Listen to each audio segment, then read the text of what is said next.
तरीके से लल्ला भैया भी रिटायर हो गए और अभी हम रिटायरमेंट लेना नहीं चाहते थे, लेकिन लगता है हम भी रिटायर हो गए। लेकिन होइया वही जो राम रचना था। अभी खेला बाकी है, अभी खेला बाकी है। भाइयों, मुझे याद है सन 89 में मैं पहली बार विधान परिषद का चुनाव लड़ा था। पहली बार सन 89 में हम लल्ला भैया के इस कोठी पर हाजिर हुए थे और विधान परिषद के चुनाव में इनका सहयोग मांगा था। उस समय ये एमएलए हो चुके थे, उसके पहले ये एमएलए हो चुके थे और इस क्षेत्र की जनता स्वतः एमएलए बना चुकी थी। जबकि जो लड़ाई थी वो एक तरीके से बच्चों के बीच में, एक तरफ कुछ बच्चे थे और कुछ बुजुर्ग लेकर चलने का काम करते थे और एक तरफ पूरी सेना की सेना थी।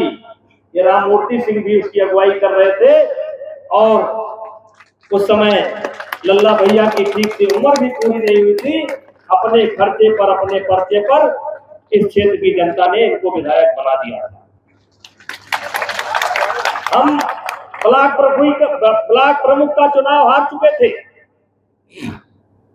एमएलसी का चुनाव लड़े थे, मदद मांगने के लिए आए थे। करनैलगंज विधानसभा से मदद मिली भी, बहुत जोरदार मदद मिली, बहुत ज्यादा वोटों से जीते,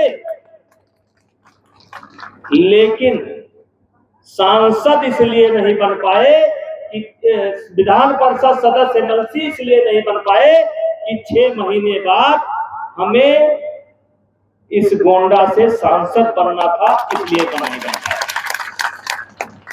जिस समय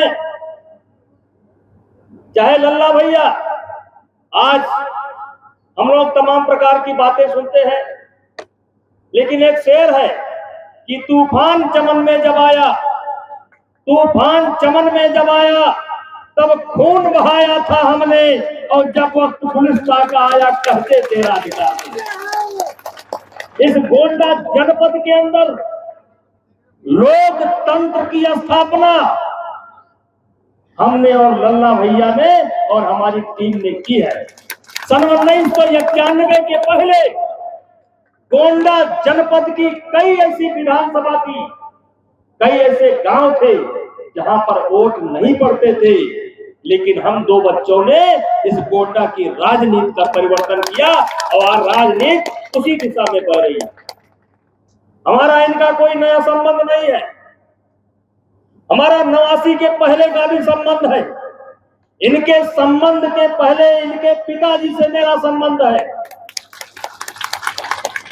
आज भी हम लोगों का संबंध कायम है। लेकिन भाइयों, आज आप सब लोग भली भांति जानते हैं, एक तरीके से लल्ला भैया भी रिटायर हो गए और अभी हम रिटायरमेंट लेना नहीं चाहते थे, लेकिन लगता है हम भी रिटायर हो गए। लेकिन होइया वही जो राम रचना था। अभी खेला बाकी है, अभी खेला बाकी है।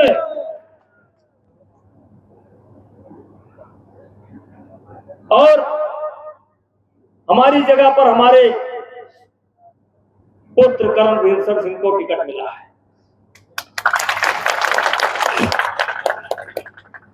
और मैं समझता हूं बहुत आसानी से आप लोगों ने कर्णभूषण सिंह को स्वीकार कर लिया, बहुत आसानी से।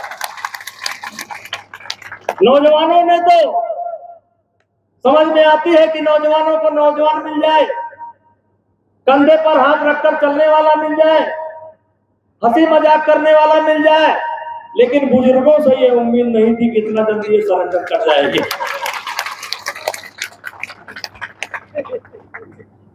लेकिन भाइयों, एक पिता के लिए क्या हो सकता है? कुछ लोग पूछते हैं कि क्या आप पार्टी के निर्णय से खुश नहीं है?